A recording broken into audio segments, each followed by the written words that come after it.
I'm Nima Rajan. Prime Minister Justin Trudeau unveiled his new 39-member cabinet this morning, and there are 9 new faces. These include Toronto MP Marcy Ian, Nova Scotia MP Sean Fraser, Edmonton MP Randy Boissonnault, and Quebec MP Pascal Saint-Onge. Anita Anand is the new Defence Minister, replacing Harjit Sajjan, and Mr. Sajjan moves to International Development. Meanwhile, Stephen Guilbeault is moving from Heritage to take over Environment just days before the UN Climate Summit opens in Glasgow, Scotland, and 10 ministers stay put, while 3 were dropped from Cabinet, including Foreign Affairs Minister Marc Garneau. He was replaced by Melanie Joly. However, Canada's former Foreign Affairs Minister Marc Garneau did issue a statement about the military coup in Sudan before he was shuffled out of cabinet today. The statement says Canada, quote, strongly condemns the unconstitutional seizure of the government by the military.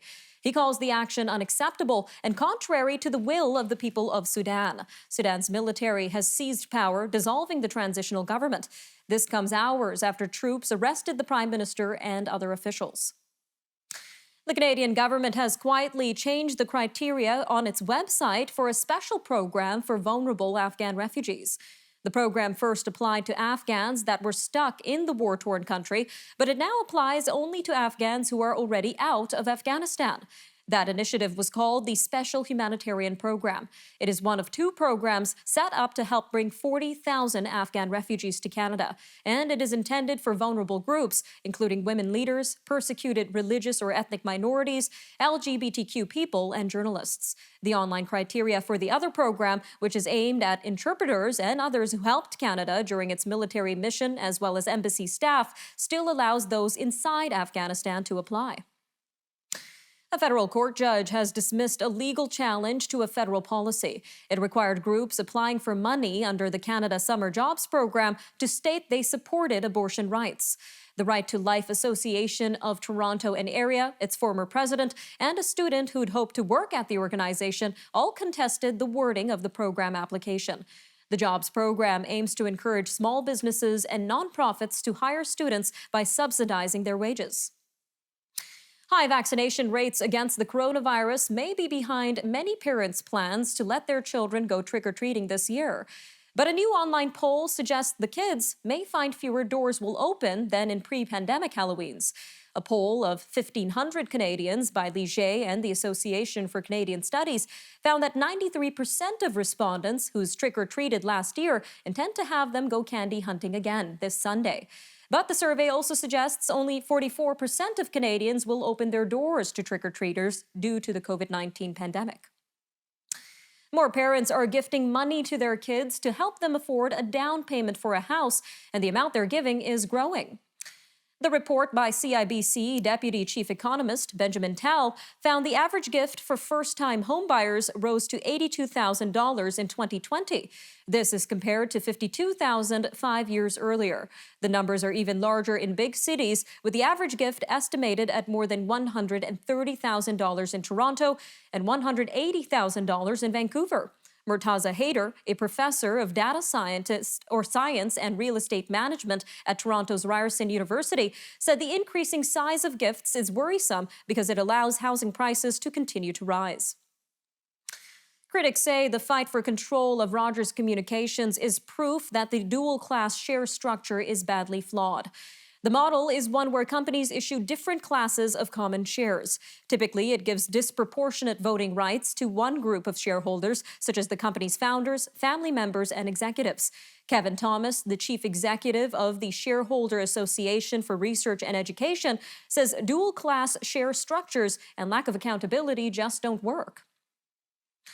The Canadian Food Inspection Agency says a recall has been issued by Carlton Mushroom for mushrooms prepared for Metro Brands. There's possible listeria contamination in sliced white mushrooms sold in Ontario and Quebec, and possibly other provinces or territories. The product was sold in 227-gram packages with a best before date of October 25th. Customers are being told to either throw the mushrooms out or return them to the store where they were purchased. No illnesses have been reported. Governor-General Mary May Simon received the symbolic first poppy today as the Royal Canadian Legion launched this year's annual fundraising campaign.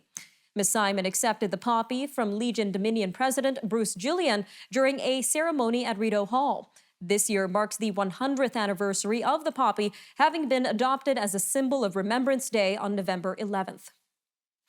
We've got more news from around the world coming up after the break, starting off with an interview with former International Trade Minister Stockwell Day. Stay with us. We'll be right back.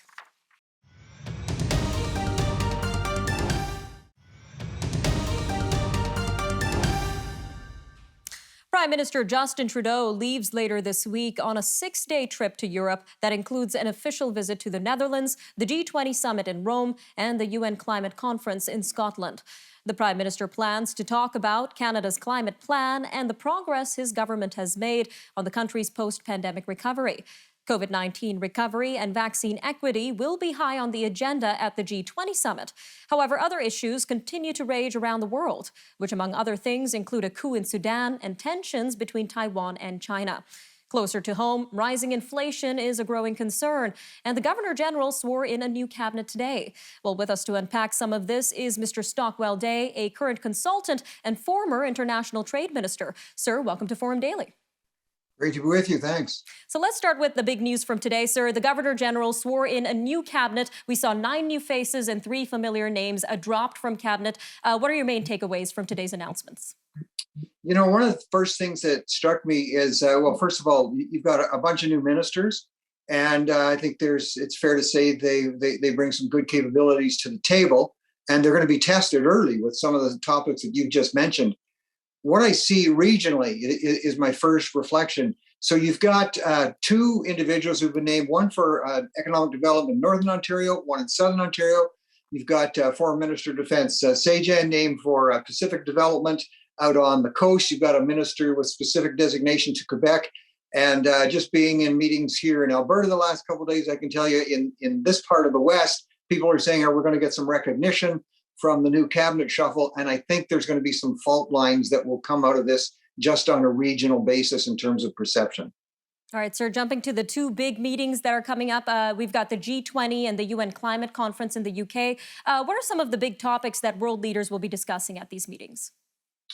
Well, big is the key word. You're 100% right. I mean, if you look at the G20, this was formed about 20 years ago. We can never forget Canada's role. Canada actually was the first chair of that group of people, group of individuals. So 19 countries plus the EU, but there's always been concern at the UN that this undercuts the UN. There's other countries who want to be in on it.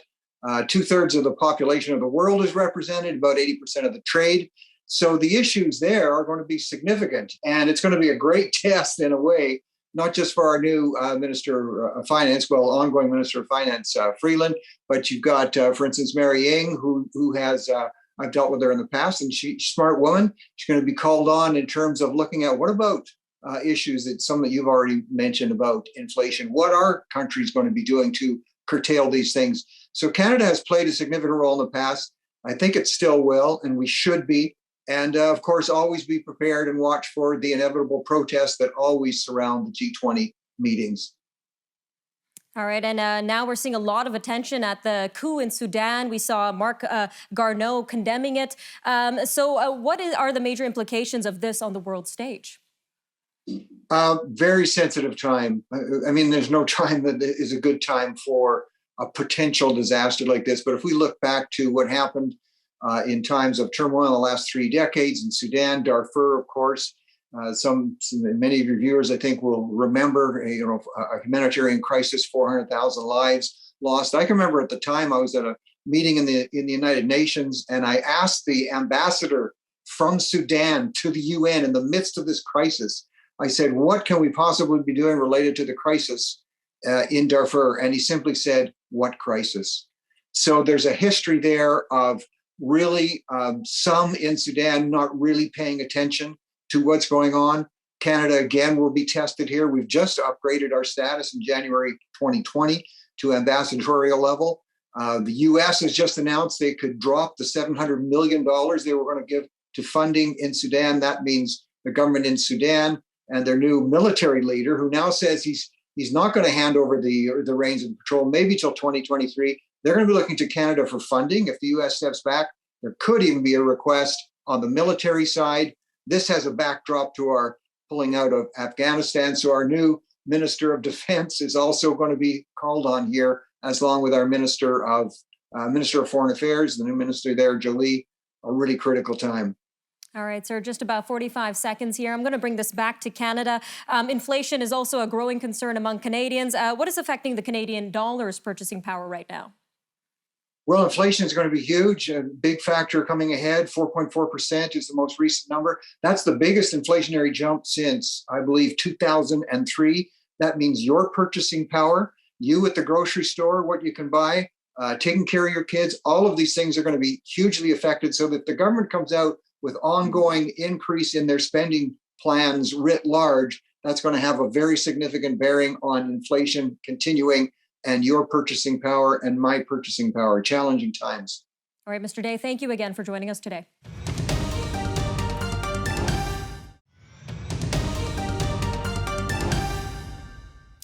Today is the deadline for British Columbia healthcare workers to be fully vaccinated against COVID-19.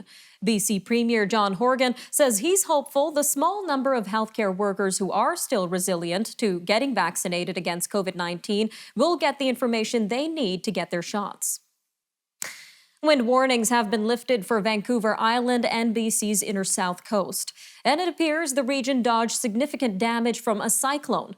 Environment Canada said wind speeds of 100 kilometers per hour were reported off Vancouver Island on Sunday, and gusts were still strong into Monday evening. Power was knocked out for thousands of people on Monday afternoon on Vancouver Island, the Lower Mainland, and the Sunshine Coast. Repairs are in progress. The first day of the Alberta legislature's fall sitting saw the opposition leader accuse Premier Jason Kenney and his cabinet of taking the summer off as COVID-19 cases soared. NDP leader Rachel Notley pointed across the aisle at Mr. Kenney and his cabinet during question period yesterday. She accused Mr. Kenney of leaving Alberta without leadership. Mr. Kenney responded that every jurisdiction has had hard times with COVID-19, and the NDP's criticism is not helping to solve the crisis. He said the NDP have, quote, always craved an Australian-style, hard and brutal lockdown, adding that it would have required turning Alberta into a, quote, virtual police state. Well, meanwhile, Saskatchewan Premier Scott Moe says the 6 critical care nurses being provided by the military are appreciated. This as the province's health system strains from COVID-19 cases. Mr. Moe said yesterday that he won't say it's going to make a significant difference, but at this point, every difference matters. 39 nursing students in Saskatchewan are also being trained to work in the province's intensive care units. And the Saskatchewan Health Authority is hiring another 32 critical care nurses. Authority CEO Scott Livingstone says the additional staff won't be enough to bring back healthcare services that have been cut, but it would provide some relief to healthcare workers. Manitoba's chief public health officer says new COVID-19 case numbers have ticked upwards in recent days. Dr. Brent Rusin says there was a day over the weekend with 150 reported cases, which is higher than Manitoba has typically seen. Dr. Rusin says the province is certainly not done with the fourth wave. Health officials yesterday reported 464 new cases of COVID-19 over the last 4 days, with 2 additional deaths. A group representing Ontario's doctors has recommendations for improving the province's healthcare system. A new report by the Ontario Medical Association says priorities must be reducing patient wait times, expanding mental health, addiction and home care services, and tackling the pandemic backlog of services while preparing for the next pandemic. It also highlights the need to strengthen public health units and assign a linked team of healthcare providers to every patient. A coroner's inquest into a Montreal long-term care home where 47 people died during COVID-19's first wave is hearing from more witnesses this week before it concludes. The inquiry was expected to finish late last month after hearing from the families of some of those who died. But the coroner decided to call additional witnesses this week because she said weeks of testimony had left her with too many unanswered questions. Her mandate is to investigate 53 deaths at 6 long-term care homes and 1 seniors residence. Nova Scotia Premier Tim Houston has announced the province's first urgent treatment centre in the Cape Breton Regional Municipality. Premier Houston says the center in North Sydney will handle unexpected, non-life-threatening health problems that require same or next-day treatment and will serve people with or without a family doctor. He says the center will handle issues including simple fractures, sprains, earaches, minor cuts, and mild mental health support. The premier says the center is aimed at increasing access to primary care while taking some of the pressure off overcrowded emergency rooms. The Council of Atlantic Ministers of Education and Training has launched a new website aimed at helping students make career choices. The website, www.careersatlanticcanada.ca, includes resources to help students explore careers and learn what skills are required. The ministers say the website is designed to be used by students, teachers, government departments, and employment agencies. Next week is the 2021 Atlantic Canada Career Week. A Nova Scotia nonprofit organization that creates supportive homes for people with disabilities has donated this year's Christmas tree to Boston. The provincial government says the tree-cutting ceremony will be held on November 10th. A tree has been sent to Boston for the past 50 years in appreciation for the medical aid sent to the province following the Halifax explosion in 1917. All right, we'll be back after a short break with stories from around the world. Stay tuned on the Forum Daily News.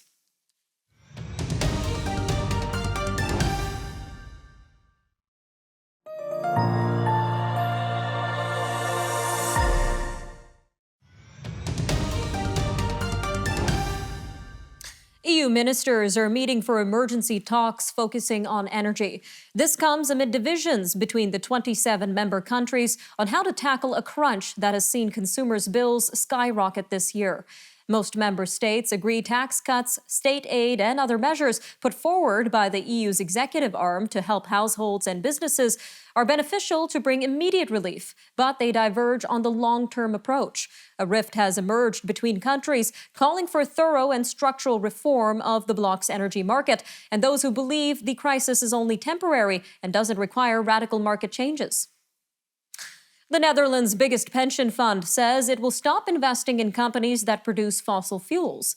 The ABP fund said today that the move was prompted by recent climate reports by the United Nations and International Energy Agency. The fund is a wealthy and influential investor that manages the pension savings of more than 3 million Dutch workers in the government and education sectors. It has $17.4 billion invested in fossil fuel production. Turkish President Recep Tayyip Erdogan has stepped back from a threat to expel the ambassadors of 10 Western nations over their support for a jailed activist. In televised remarks late Monday, he said, quote, "We believe that these ambassadors will now be more careful in their statements." Last week, the envoys called for the release of philanthropist Osman Kavala. He has been in a Turkish prison for 4 years, awaiting trial on charges that many view as unfounded. The ambassadors are from Canada, the US, Germany, France, the Netherlands, Denmark, Sweden, Finland, Norway, and New Zealand. Egypt's president says he will not extend the state of emergency that has been imposed across the country for more than 4 years. President Abdel Fattah el-Sisi announced his decision on Monday in a Facebook post. He said the move came because Egypt has become an oasis of security and stability in the region. Egypt first imposed the state of emergency in April 2017. This was following deadly church bombings and attacks on Coptic Christians that killed more than 100 people and wounded others. Pro-democracy protesters have blocked roads in Sudan's capital with makeshift barricades and burning tires. This comes a day after the military seized power in a swift coup widely denounced by the international community. Monday's takeover came after weeks of mounting tensions between military and civilian leaders. This was over the course and the pace of Sudan's transition to democracy. Western governments and the UN have condemned the coup and called for the release of Prime Minister Abdallah Hamdok and others who were arrested on Monday. Moderna says it will make up to 110 million doses of its COVID-19 vaccine available to African countries. Tuesday's announcement says Moderna is prepared to deliver the first 15 million doses by the end of this year. It says all doses are offered at Moderna's lowest tiered price. The company calls it the first step in their long-term partnership with the African Union. Africa, with 1.3 billion people, remains the least vaccinated region in the world against COVID-19. Just over 5% of people are fully vaccinated. The daily number of COVID-19 deaths in Russia has reached another high amid a surge of infections. The National Coronavirus Task Force reported 1,106 deaths in 24 hours on Tuesday. This is the most since the start of the pandemic. The number brought the country's pandemic death toll to over 232,000. This is the highest in Europe. In a move intended to stem the spread of the virus, Russian President Vladimir Putin has ordered a non-working period between October 30th and November 7th. Drug maker Merck has asked the European Medicines Agency to authorize its COVID-19 antiviral treatment. It is the first pill that has been shown to treat the disease. Merck has already filed a similar request to the U.S. Food and Drug Administration, which is expected to release its decision within weeks. The company reports the pill cuts hospitalizations and deaths by half among patients with early symptoms of COVID-19. A U.S. Senate panel has called executives from YouTube, TikTok, and Snapchat to be questioned about what the social media companies are doing to ensure young users' safety. Today's hearing comes as the panel bears down on hugely popular internet platforms and their impact on children. The committee recently heard testimony from a whistleblower that revealed internal research on Instagram's harm to some teens. A Toronto-based human rights organization says it is launching a private sponsorship program to resettle North Korean refugees in Canada. This makes Canada the third country after South Korea and the U.S. to accept North Koreans. Sean Chung, the executive director of Han Voice, says the pilot program, created in partnership with Canada's government, aims to bring 5 North Korean refugee families from Thailand to Canada within the next 2 years. Thailand is a major transit country for North Korean refugees. All right, that'll do it for your look at national and international news. I'm Nima Rajan, and this was Forum Daily News.